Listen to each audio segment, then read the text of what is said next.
Brad Pickett, who has literally the worst name in fighting because you let everyone know, I'm going to punch you once and knock you out. Yeah. Did you notice once you got that nickname that people didn't stand and fight with you the way they would? They instantly like, I'm gonna sweep this dude's legs as fast as humanly possible. At the beginning of my career, I did have. That's why I have a lot of submissions on my record. I found myself getting taken down a lot because they knew I liked to, throw hard and stuff like that. So, beginning of my career, but now at the top level, I don't think anyone's really scared to stand with anybody.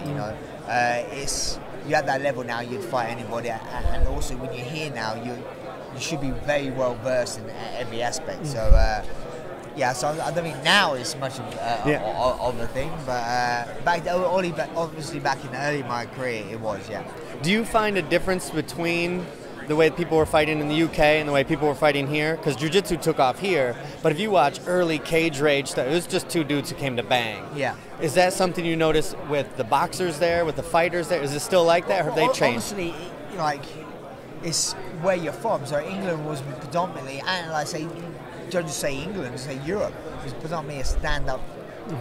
People come into sport from a stand-up background, and obviously, like America, most people were wrestlers. So obviously, that's where your background's from. But now, obviously, the sport's evolved so much and been growing for so long. People are coming into the sport without a background and learning from the ground up. So they do have jiu-jitsu. I think there's great jiu-jitsu guys in England, great good wrestlers and good strikers. So now I think the sport's evolved so much where you have a complete fighter. And you don't remember this because I was in the background. I was at Akira's house, and all of a sudden he got a Skype call, and I seen your ass. Okay. And you guys are friends? He's like, yeah. How small is the world of fighting?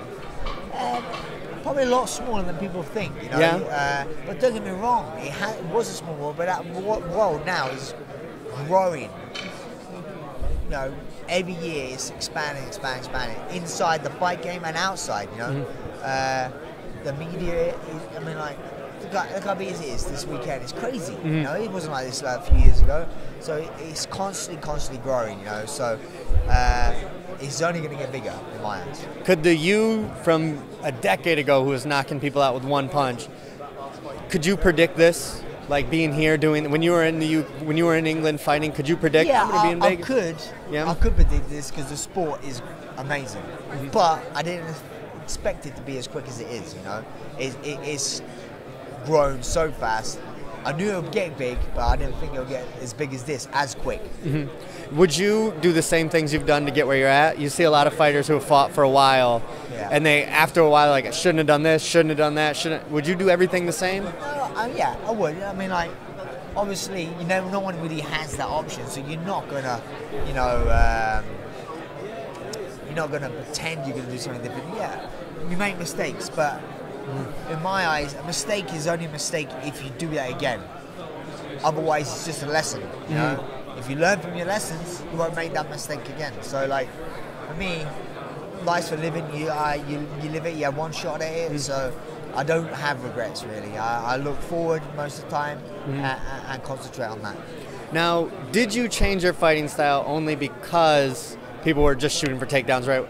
Or because really the UFC it's towards wrestlers. People don't really look at it that way, but if I shoot on you, touch the ground, you can't kick me in the face. Yeah. So did you have to adjust for that? And do you agree with the way rules are, or would you like them a little bit more lax? Or for me, fighting's fighting. So for me, old-fashioned way, I think you should put two men in a room and give them a key, and one person comes out. That's how I am. But obviously, it's entertainment sport, so you can. I remember back in the day we used to see Hoist fight Sakuraba for nearly an hour.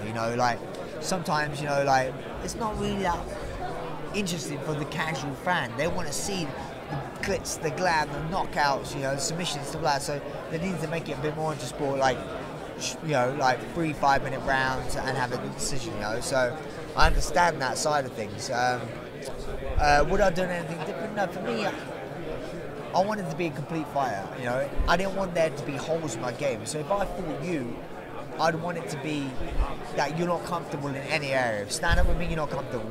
I take you, go to the floor, we're not comfortable. So I never wanted to be holes in my game. I wanted to always try and be a complete fighter and better my game. So that was always my goal. And where I thought something I wasn't good at, I'd work on that. And my last question is, after all this time, not to promote any other fight or anything, but after all this time, what are the things you hold on to and go, that was a fight? That Matt Hughes, Frank Trigg, too, that was a fight. Or this Sakuraba, Gracie in 90 minutes, what are the ones you hold on to and go, that's something I want? One of the best fights I saw live was Melvin Manhoff versus Cyborg back in Cage Rage. If you haven't seen that, it was just a crazy fight. They were like swinging for the fences. It was amazing. So if you get the chance to watch that, try and find it out on YouTube or somewhere, but that was an amazing fight. And do you have any of your own that you're like, this is the one? If I died today, I want that one to be played at my funeral. I've had a couple. I've had a few tear-ups if you've seen my fights. I think some of my best tear-ups were back in the WC when I fought Scott Jorgensen and I lost that one. Fought Ivan Menjivar and I won that one. I think they were great tear-ups. Also, I think mine versus Mike Easton was a good fight. I've had a few good fights, I think. Yeah. So yeah. All right. Thank you so much, man. Thank you. Oh.